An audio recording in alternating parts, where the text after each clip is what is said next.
L'affaire Snowden et les révélations sur le système de surveillance de masse de la NSA américaine, c'était en 2013.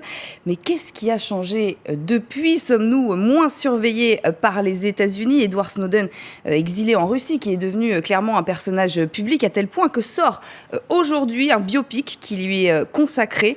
Il est réalisé par Olivier Stone. Pour en parler avec nous sur ce plateau, Dominique Curis, chargé de campagne pour les libertés individuelles chez Amnesty International France, Jacques Folloroux, journaliste au Monde, Nathalie Devilliers, professeure à Grenoble École de Management, docteur en droit et experte en droit de la protection de la vie privée et des données personnelles, et Shem Sakrouf, expert en renseignement et en intelligence stratégique.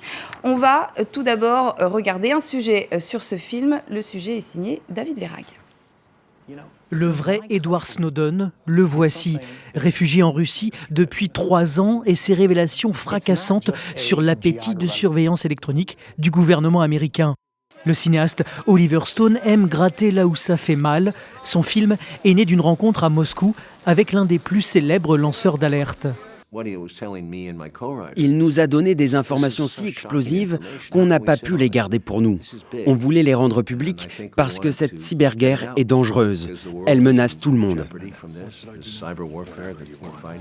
Et Snowden était dans l'œil du cyclone.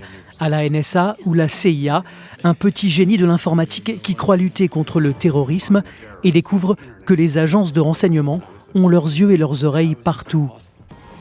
As a Google search, except instead of searching only what people make public, we're also looking at everything they don't. Emails, chats, SMS, whatever. Il contacte alors des journalistes pour révéler ces infos. C'est le début d'une chasse à l'homme lancée par le gouvernement américain. Snowden est un patriote et il souffre d'être présenté comme un traître. C'est comme si les gens voulaient tuer le messager pour effacer le message. Un message qui a fait peur aux grands studios américains. Oliver Stone a dû financer son film avec des capitaux français et allemands. Je voulais donner une chance à la société de décider si elle devait changer. Edward Snowden prononce cette phrase fin 2013.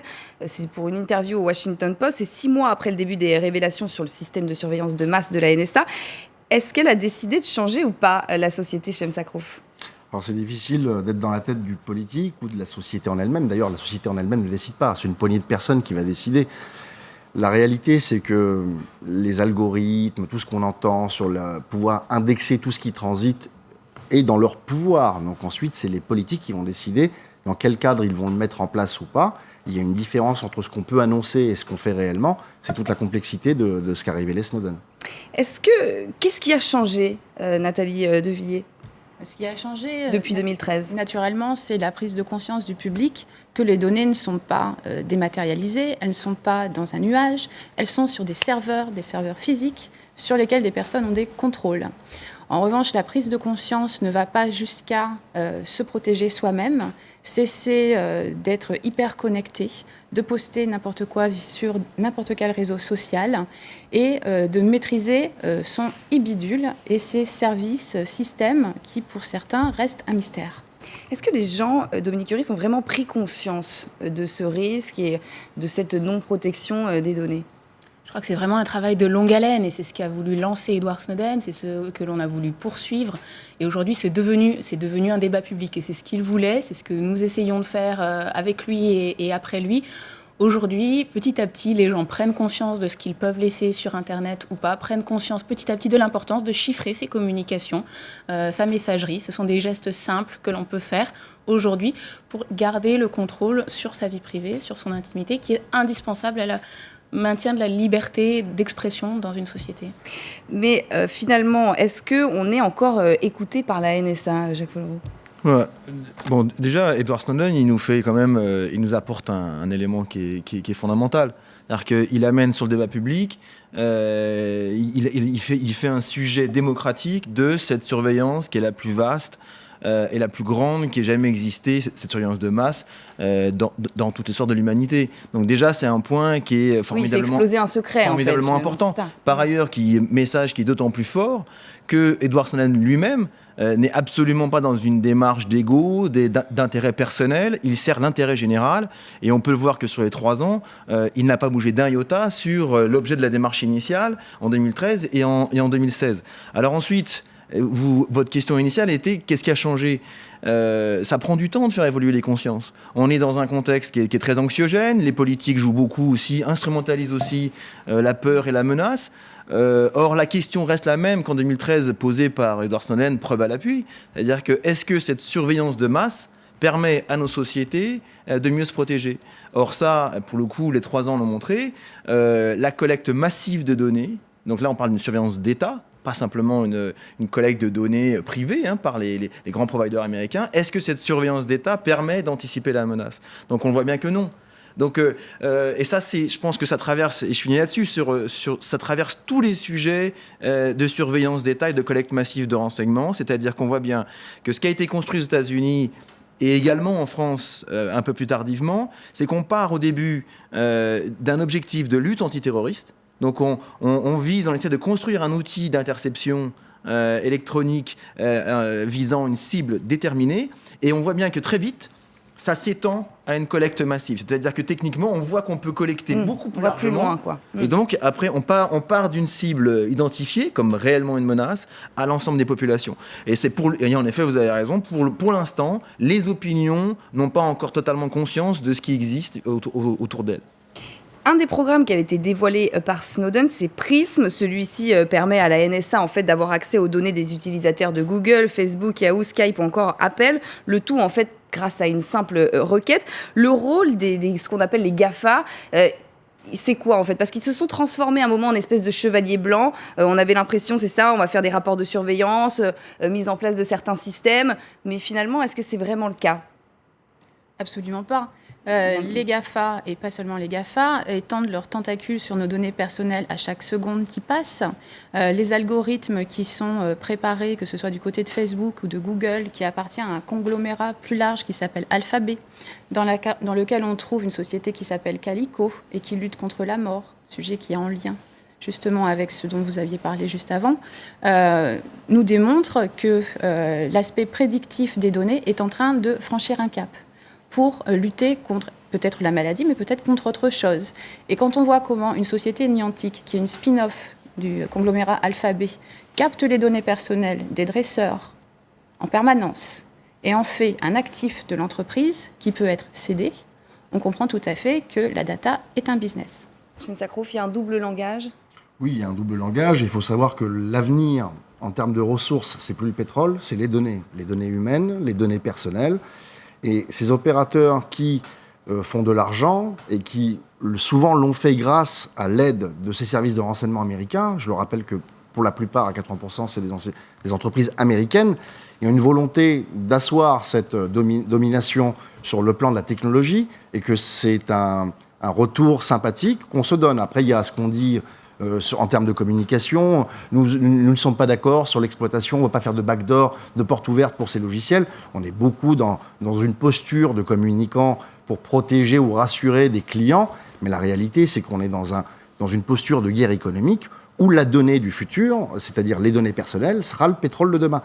Et donc, dans ce cadre-là, il y a du bon, il y a du mauvais. C'est-à-dire que ce qu'on ne sait peut-être pas, c'est que la moitié des attentats qui ont été déjoués en France, ou l'identification des acteurs, ont été par les Américains qui nous ont dit « Allô, lui et lui vont faire des attentats », et ça s'est avéré être exact. Oui, donc ça veut bien dire ce que ça veut dire, quoi. Ce qui est difficile à déterminer, c'est dans toutes ces bases de données, à quel moment, parce qu'on s'intéresse à un sujet, par exemple, j'ai envie de savoir comment communique Daesh. Est-ce que je suis indexé comme étant potentiellement un client des services de renseignement ? Est-ce que quand je conduis d'un point A à un point B, est-ce que mon téléphone avec la BTS, et c'est la borne qui fait le relais, a donné des informations sur ma localisation ? Quel est l'intérêt ? Donc ces choses-là, c'est difficile et ça donne bien évidemment beaucoup de questions qu'il va falloir trouver en termes de solutions juridiques et aussi pour la protection des individus. Il y a un débat quand même parlementaire qui est en cours aux États-Unis, mais on sent quand même que c'est une chose qui est complètement quand même fermée, coincée. On parle de débat parlementaire pour tenter justement de limiter ces surveillances, mais finalement rien ne se fera. Sur l'aspect parlementaire, contrôle parlementaire, on voit bien que ce soit aux États-Unis, en France ou en Allemagne plus récemment, les parlementaires sont quand même largement assujettis à un discours officiel du pouvoir exécutif, considérant que ces moyens de surveillance technique, de collecte de données, sont essentiels à la sécurité du territoire. Donc il y a une espèce de discours qui est... On fait prévaloir en fait cette sécurité plutôt que sur préserver la vie privée. Oui, finalement. ce qui est étonnant, c'est-à-dire que à la limite, je veux dire, que ce soit les journalistes, Edward Snowden et des ONG comme Amnesty, etc. La question, elle n'est pas de contester aux États le droit de s'outiller pour protéger le territoire. C'est un principe simple, c'est-à-dire que plus de surveillance, plus de contrôle normalement. Or, on voit bien, si on s'en tient à la France, on voit bien qu'il y a une forme de démission parlementaire. Avec ce refus de se saisir des sujets, considérant que peut-être électoralement, vis-à-vis de l'opinion, c'est dangereux, peut-être, et aussi une espèce de fascination vis-à-vis des services de sécurité, une absence d'information, une absence de connaissance, de culture, justement, du renseignement technique aujourd'hui, et c'est dommage, parce que c'est ce qui fait que notre démocratie n'est pas tout à fait à la hauteur des enjeux d'équilibre des pouvoirs et de contrôle sur la surveillance des libertés. On va reprendre ce questionnement sur ce que l'affaire Snowden a changé juste après l'essentiel de l'info. L'affaire Snowden, qu'est-ce que ça a changé? Mais aussi la loi sur le renseignement adoptée en printemps 2015. Qu'est-ce que ça a changé, Shem Sakrouf? Alors sur le plan législatif, ça amène une protection pour les agents de renseignement. Ce qui était fait de manière dite illégale ne l'est plus. Ensuite, on a évolué sur la commission de contrôle qui maintenant sera constituée de gens en place, c'est-à-dire du gouvernement plus de l'opposition. Le tout sous la main du Premier ministre. Et l'utilisation, ce qu'on a appelé de boîtes noires sur les fournisseurs d'accès d'Internet, où on aura à la base des connexions, déjà une forme de captage initial, et également l'emploi de MC Catcher qui font le relais, qui se substituent au relais téléphonique et qui en fait permettent d'écouter vos téléphones ou d'utiliser les logiciels de vos téléphones. C'est ça, donc encadrer, d'accord, faire preuve de transparence, pourquoi pas, mais renoncer à ces outils puissants et parfaits pour le renseignement, l'espionnage ou la lutte contre le terrorisme, ça, certainement pas. On est clair là-dessus? Je crois que le problème de cette loi, c'est qu'elle n'encadre pas grand-chose, justement, et que cette fameuse commission de contrôle n'a qu'un avis purement consultatif. Donc, de quel cadre est-ce que l'on parle quand finalement, ceux qui ont le pouvoir sont ceux qui surveillent? Et il manque vraiment un organe de contrôle qui est la base d'un état de droit, qui est de dire on sépare les pouvoirs et on se contrôle et on surveille ceux qui nous surveillent, parce qu'on sait par expérience que donner les pleins pouvoirs à des services de renseignement, ça donne rarement grand-chose de bon, quelles que soient leurs bonnes intentions de départ. Alors, plus de protection de données, c'est plus de contraintes pour les services de renseignement, notamment en matière de terrorisme. Est-ce que ça complique le débat, la menace terroriste? Clairement, on l'a dit tout à l'heure, c'est-à-dire que c'est clair que la menace terroriste, les attentats sur le sol français polluent le débat et déplace un peu les questions, la surveillance de masse, la conservation des données personnelles, etc. Je veux dire quand même que la loi en France, donc sur le renseignement en 2015, elle légalise un grand nombre de techniques de renseignement qui étaient en vigueur, qui étaient mises en pratique par les services de renseignement français depuis près de 40 ans, alors qui ont évolué, mais ça a légalisé ça, si vous voulez. Et donc, le législateur a aussi voulu, donc en effet, mettre en place un certain nombre d'outils de contrôle, notamment cette commission, qui est indépendante. Je veux dire, elle a en effet un avis facultatif, mais le gouvernement essaye de suivre ses avis, et a priori, voilà. Donc cette commission a plus de pouvoir qu'avant. Néanmoins, on a vu que cette loi était loin d'être parfaite. Le Conseil constitutionnel a invalidé un point, notamment sur toute l'interception du hertzien. Hertzien, oui. Et donc, si vous voulez, aujourd'hui, le débat, on voit bien, je veux dire, la CNCTR, elle a un contrôle sur les interceptions ciblées, individualisées. Mais il y a un point encore que je trouve qui me semble être vraiment préjudiciable au contrôle, à un contrôle effectif, efficace sur les services de renseignement, c'est l'absence d'une véritable inspection des services de renseignement. Tout à fait. C'est-à-dire que ça a été mis en place en 2014 sous la forme d'un décret, mais cette inspection qui a en théorie accès à tout lieu, tout secret et tout personnel, en fait, n'est jamais n'est jamais actionnée par le Premier ministre. On a vu un certain nombre d'affaires où elle aurait dû se saisir, mais c'est quelque chose dont les services de renseignement ne veulent pas entendre parler. Ils se sont battus pour justement réduire au maximum les pouvoirs de cette inspection, notamment les conditions de sa saisine, qui sont en définitive qu'entre les mains du Premier ministre. Et ça, c'est vraiment regrettable. C'est-à-dire qu'aujourd'hui, cette inspection ne s'est saisie que de problèmes de logistique et d'intendance liés au service de renseignement. Donc la commission aujourd'hui de contrôle est un organe indépendant, mais elle ne sait pas tout ce qui se passe au sein des services. Le Parlement est globalement très ignorant de ce qui se passe au sein des services. Et les opinions, globalement, elles considèrent que les services sont là pour les protéger. Et le politique a ce discours-là, si vous voulez. C'est très hypocrite, finalement, quand même, non ? Oui, mais il faut aussi rappeler qu'il existe des moyens de contrôle juridictionnel. La France n'évolue pas dans un vase clos. La Cour européenne des droits de l'homme a sanctionné en décembre la loi russe, Zakharov contre Russie, un simple citoyen qui porte plainte. Au mois de janvier, elle a sanctionné la loi hongroise, Szabo contre Hongrie. Il existe donc une ouverture du prétoire de la Cour européenne des droits de l'homme en ce qui concerne la protection de la vie privée et familiale, du droit à un procès équitable, et ces voies de recours existent. Est-ce qu'elles sont utilisées ?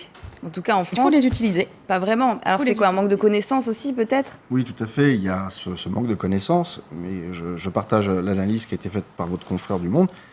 La commission de contrôle ou l'inspection des services de renseignement, ça a été mis sur le papier, mais rien n'est fait. Mais alors pourquoi ? Parce que c'est peut-être que le pouvoir n'a pas envie qu'on surveille ce qu'il surveille.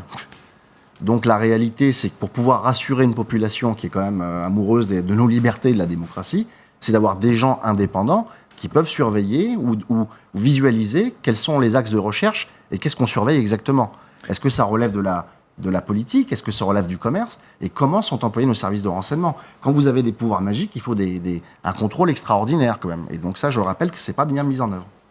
Oui, il faut bien avoir à l'esprit qu'aujourd'hui, pour les principales démocraties occidentales, le renseignement, notamment le renseignement technique, qui a pris une place incommensurable, qui n'a jamais existé dans l'histoire du renseignement, est considéré comme le dernier territoire de souveraineté.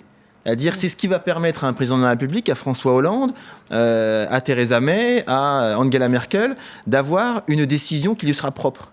Donc c'est cette aide à la décision du politique, premièrement, et deuxièmement, c'est ce qui fera aussi que la France s'enorgueillit aujourd'hui de parler quasiment d'égal à égal avec les Britanniques ou les Américains. C'est ce qui fait qu'un pays est reconnu sur la scène internationale, c'est sa capacité technique justement à collecter des données et finalement à avoir bâti une structure de surveillance massive. Et donc, si vous voulez, ça c'est par rapport à la Cour européenne des droits de l'homme, par rapport au Parlement européen, etc. Les pays fonctionnent sur un discours de souveraineté nationale. Donc, pour l'instant, ça va être c'est des barrières, c'est des curseurs que les ONG, que les universitaires, que les experts, que les journalistes essayent un peu de faire vivre comme débat, mais c'est compliqué. Ça va prendre du temps. Souveraineté nationale, mais on a quand même aussi l'impression qu'il y a une souveraineté internationale. Comment ça se fait que les Américains sachent tout avant tout le monde, notamment sur nous, les terroristes ? Comment eux appellent les Français pour dire, voilà, il va se passer ça, on a repéré un tel ou un tel, et comment alors ça se fait que nous, on n'y arrive pas ? Alors, il y a 3 points clés. Le premier point, c'est que depuis longtemps, ils ont une coopération internationale, comme avec Échelon, où des bases opérationnelles de recueil et d'analyse sont mises un peu partout dans le monde. Donc, ils peuvent, ce qu'on appelle, surveiller tous les spots, tous les émissions de données entre un satellite ou qui se trouvent dans le monde. C'est là qu'ils attrapent les données. Donc, moi, je tiens à soulever le deuxième point, c'est que Snowden et Harold Martin sont des sous-traitants de la NSA. Donc, qui surveille les sous-traitants ? Oui, c'est-à-dire, est-ce qu'ils ont fait l'objet d'une surveillance eux-mêmes ? C'est-à-dire que, est-ce que derrière, des sous-traitants, là, c'est des gens qu'on a eus qui ont révélé, je parle pour Snowden, des choses graves, mais d'autres peuvent les revendre. Donc, il y a l'autre point, c'est écouter tout le monde nécessite de pouvoir analyser le contenu, d'être productif. C'est pas le tout d'avoir tout le monde sur surveillance sans pouvoir avoir des gens capables de faire ce travail d'analyse. Et encore une fois, si les Américains sont plus forts que nous, c'est parce que leur objectif est clair, c'est la surveillance de masse. Nathalie Devilliers, vous voulez réagir ? Oui, un autre objectif également, c'est d'imposer sa domination à l'Union européenne. Oui, aussi. Quand le Safe Harbor, qui permet le transit des données des citoyens européens vers la Silicon Valley, a été annulé, on a négocié le Privacy Shield, qui n'est pas plus légal que ça.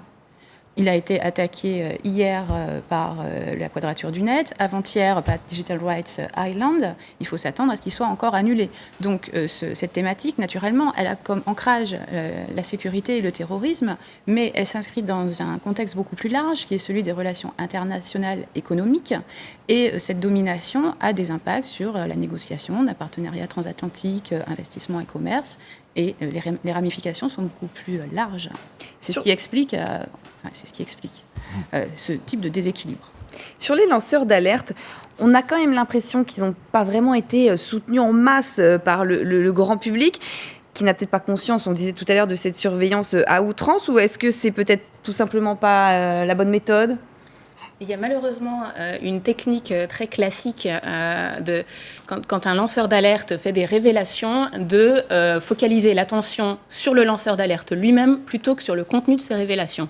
Et souvent focaliser l'attention sur le lanceur d'alerte pour le discréditer, pour le délégitimer. C'est ce qui s'est passé avec Edward Snowden de façon très flagrante, où il a été traité de traître, d'espion à la patrie, d'irresponsable et tout ce que l'on veut. Et il a été très très bon et il s'est très bien entouré des très bons journalistes pour pouvoir démonter ce mécanisme-là, mais qui a des effets dans le temps et qui, quand on a toute une machine médiatique, une machine gouvernementale comme la machine gouvernementale des États-Unis pour discréditer un homme, c'est très lourd. Et malheureusement, je pense qu'il est très important, et c'est ce sur quoi lui a insisté Edward Snowden. Intéressez-vous au contenu de mes révélations. L'important, ce n'est pas moi, ce n'est pas Edward Snowden, c'est la question de la surveillance. Débattez de la surveillance et c'est la meilleure protection que l'on puisse apporter finalement à Edward Snowden. Jacques Fleureau, vous voulez Oui, c'est-à-dire que Edward Snowden, ce qui est intéressant, c'est que c'est un idéaliste et un patriote. C'est-à-dire que c'est un idéaliste, c'est quelqu'un qui a toujours vécu dans le monde d'Internet, qui rêvait comme beaucoup de gens que ça serait une espèce de famille universelle, un partage de savoir gratuit, accessible à tout le monde, sur toute la planète. Donc déjà, ça, c'est son idéal. Et il voit que tout d'un coup, l'usage d'Internet est dévoyé, à la fois pour des raisons mercantiles et pour des raisons de surveillance et de sécurité affichées par les États. Et c'est un patriote, c'est-à-dire qu'il considère, donc il distingue le patriotisme du nationalisme, et il considère que, à l'instar d'un courant libertarien assez américain, que le patriote doit défendre le pays contre son gouvernement et les abus de ce gouvernement.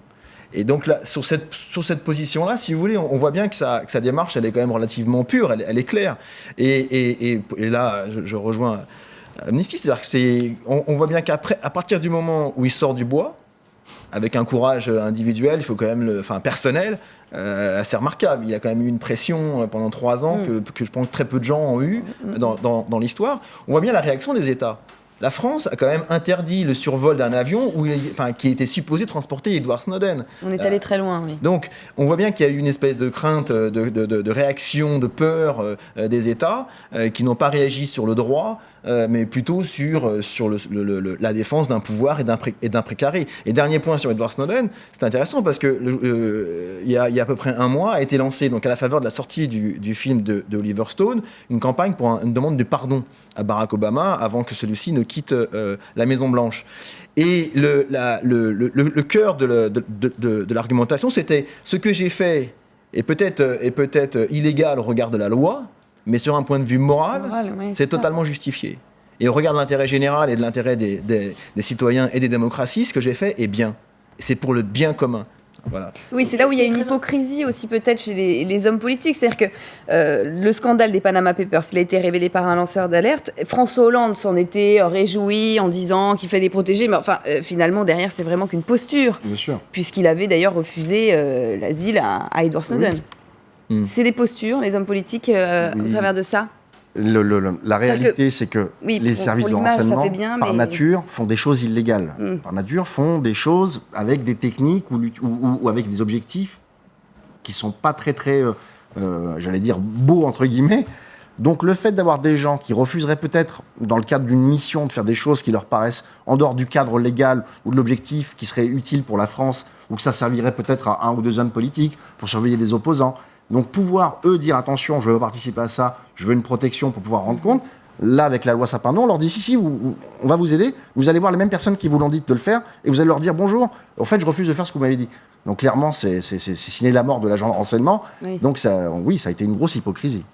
C'est compliqué en même temps, voilà. Le comportement adopté face à ça, c'est assez compliqué. Il ne faut pas laisser ça dans la main des politiques qui, eux, utilisent ces services de renseignement. Il faut que ça soit des organes extérieurs, assez larges pour pouvoir avoir justement un ensemble d'individus neutres, pour pouvoir avoir, comme on le rappelait tout à l'heure, un contrôle des services de renseignement avec une vraie inspection. Je pense que c'est utile pour notre démocratie, parce que des hommes qui ont la possibilité, des hommes politiques, d'avoir de l'information sur des opposants, sur l'opinion des Français, c'est encore une fois, c'est très tentant. Et on peut vite glisser. Et le fait, pour les aider à ne pas glisser, il vaut mieux avoir un organe de contrôle. En plus, excusez-moi, faut aussi, ça ne doit pas nous exonérer aussi d'une analyse et d'un regard un peu lucide sur ce que c'est un lanceur d'alerte et les excès qu'il peut y avoir derrière cette démarche-là. Et encore une fois, comme chez les politiques, c'est un peu Edward pareil. Snowden est dans une démarche quand même totalement responsable. C'est-à-dire qu'il n'y a aucun des documents qui ont été sortis de la NSA par Edward Snowden sur lesquels on a révélé soit les noms des personnels, soit mise en danger des opérations. Il n'y a pas eu une publication sans aucun travail de filtre et travail sur qu'est-ce qui est intéressant dans ce document, justement au regard de l'intérêt général et de la défense des libertés publiques et individuelles. À la différence, je suis désolé de le dire, mais la démarche de quelqu'un comme Julian Assange, donc Wikileaks, qui a tout d'un coup, sans prévenir personne, mis sur Internet et donné accès à des documents qui n'ont absolument pas été traités, c'est pas du tout la même démarche. Oui, c'est moins responsable. Et c'est là justement où il est en difficulté aussi, c'est que dans l'état actuel des choses, si Snowden rentre aux États-Unis demain, il sera jugé au titre de l'Espionnage Act. Qu'est-ce que ça veut dire ? Ça veut dire qu'il sera jugé au titre d'une loi qui date de 1917, qui l'empêche de présenter sa démarche dans le cadre de l'intérêt public, de l'intérêt collectif. Il sera jugé uniquement pour avoir dévoilé des documents qui sont certes classés, sans avoir la possibilité d'expliquer le pourquoi, le comment, la nature de ces révélations qui révélaient des actes illégaux des services de renseignement. Donc, il n'aura pas droit à une procédure équitable actuellement. On prend la forme mais pas le fond, en fait. Finalement, c'est ça. On ne prend qu'un acte complètement sorti du contexte de la démarche, qui est une démarche dans le bien public, pour le bien collectif, une démarche de révélation d'actes illégaux. Et ça, c'est ce que lui demandait, de pouvoir simplement poser son acte dans le contexte et avoir une procédure équitable, ce qui n'est pas le cas dans l'état actuel des choses. Et son souhait, il n'a jamais été de s'exiler à Moscou. C'est-à-dire, s'il est à Moscou, c'est un accident, j'ai envie de dire. Donc, il était en transit à Moscou et les autorités américaines ont annulé son passeport, de sorte qu'il n'a pas pu aller juste dans un pays d'Amérique centrale, etc., comme c'était initialement prévu. Et par ailleurs, son souhait, il est également, en effet, de revenir aux États-Unis. Il a pas du tout envie de vivre à l'étranger le reste de sa vie. Donc mais en effet, il souhaite revenir aux États-Unis dans des conditions qui lui permettent de défendre, comme vous l'avez dit, en effet, le bien fondé de sa démarche. On va parler quand même de la protection donc de la vie privée et des données. Est-ce que c'est possible aujourd'hui ? Est-ce qu'on peut vraiment protéger ses données et sa vie privée, en tout cas sur Internet, sur le téléphone ? Ça devient de plus en plus difficile. Je pense que pour avoir 15 minutes d'intimité, il faudra vraiment avoir de la chance. Il faudrait être déconnecté de tout. Il faudrait maîtriser tous les paramètres de confidentialité de toutes vos interfaces de navigation, que sont votre ordinateur, votre tablette, votre téléphone, sachant qu'on balade tous ces instruments du milieu familial au milieu professionnel sans aucun problème, qu'on est connecté tout le temps, avec les risques que ça induit sur le plan psychologique, et les risques de burn-out que ça peut impliquer, d'où le droit à la déconnexion. Mais sur la vie privée, on n'a pas encore cette prise de conscience-là. Il faudrait vivre sans téléphone, sans Internet, ce qu'on disait tout à l'heure. Ça semble un peu utopique. C'est pas possible. Il y a la capacité de ce qui peut être fait. C'est-à-dire que si vous avez été pris en photo et qu'elle est publiée sur Facebook de face et de profil, Facebook peut vous retrouver pratiquement partout. Donc ça, il faut le savoir. On a même payé pour donner nos empreintes sur les nouveaux iPhones. Donc on a payé pour alimenter les bases de données à l'étranger. Donc, se déconnecter, protéger ces données de qui, de quoi, sachant qu'il y a une grosse coopération entre les opérateurs et certains services de renseignement qui, en fait, la vraie difficulté pour les services, c'est de pouvoir analyser les données. Il y a très peu de gens ou très peu de pays qui savent le faire. Il y a des experts en France comme Thomas Léger qui travaillent sur ces sujets-là pour pouvoir avoir une interprétation des données. Il y a beaucoup de pays qui ont plein de systèmes d'écoute mais qui ne savent pas les exploiter. Donc, ils ont une multitude de données et en fait, et même ceux qui font les algorithmes ne sont pas des analystes. Ça veut dire qu'ils font ça avec une vision de spécialistes informatiques, mais pas avec des experts en analyse de données. Donc il y a très peu de pays, les Américains le font depuis des années. On a la DGSI qui a annoncé qu'elle allait collaborer avec une agence, justement un prestataire qui allait faire ce travail-là d'analyse de données. Puis quand on regarde, c'est une entreprise américaine. Donc, encore une fois, se protéger, même si on coupe tout, vous marchez dans la rue, si vraiment des services peuvent indexer des caméras de données dans la rue, on vous localise. Donc ça devient un peu comme dans le film Jason Bourne, c'est difficile. Mais je crois qu'il y a des gestes simples à faire quand même, qui ne nous protégeront pas complètement, mais qui sont des étapes importantes. Oui, utiliser, j'y reviens, une messagerie chiffrée, être conscient des traces que l'on laisse sur Internet. C'est aussi un message envoyé aux opérateurs qu'ils sentent que l'argument de la confidentialité des données est un argument apprécié par les utilisateurs, un argument commercial en fin de compte. Et ça, ce sont des petits gestes très simples. Mais est-ce que les gens le veulent ? C'est ce qu'on disait aussi tout à l'heure, c'est-à-dire que les gens se disent... moi j'ai rien à cacher, donc finalement c'est pas grave. On a l'impression quand même que les gens n'ont pas vraiment conscience de ça. Il faut ramener à la réalité du terrain. C'est quand plus vous chiffrez, plus vous êtes visible pour les services. Donc pour les gens mal attentionnés, dans le spectre de ce qui est échangé, ils se disent tiens, là il y a un bloc d'éléments cryptés, décryptez-le. Donc, et bien évidemment, la protection et le chiffrement, il est intéressant pour un lambda qui aimerait surveiller les communications d'un lambda. Mais quand c'est les services étatiques, il n'y a rien qu'ils ne peuvent casser. Il faut arrêter de fantasmer, que ce soit les journalistes à l'étranger qui communiquent sur des téléphonies, comme on a vu des journalistes qui ont été pris en otage en Syrie, c'est parce qu'ils communiquaient sur des vecteurs cryptés qu'ils ont été localisés par Daesh, qui elle-même travaille sur ces algorithmes. Donc, pour le lambda, pour protéger ces données et peut-être pour faire avancer, comme vous l'avez dit, la protection de nos contenus, pour obliger les opérateurs à faire attention, c'est bien évidemment, il faut le faire. Mais il ne faut pas rêver. Ça, c'est pour se protéger d'individus ou d'entreprises. Mais quand on est sur une surveillance de masse étatique, vous pouvez faire ce que vous voulez. Ce sera le mot de la fin. On est donc tous surveillés. Ça risque de durer un petit moment encore. Je rappelle la sortie du film Snowden, réalisé par Olivier Stone. La sortie, c'est aujourd'hui. Allez le voir. En tout cas, en attendant, restez sur SCI. L'info continue.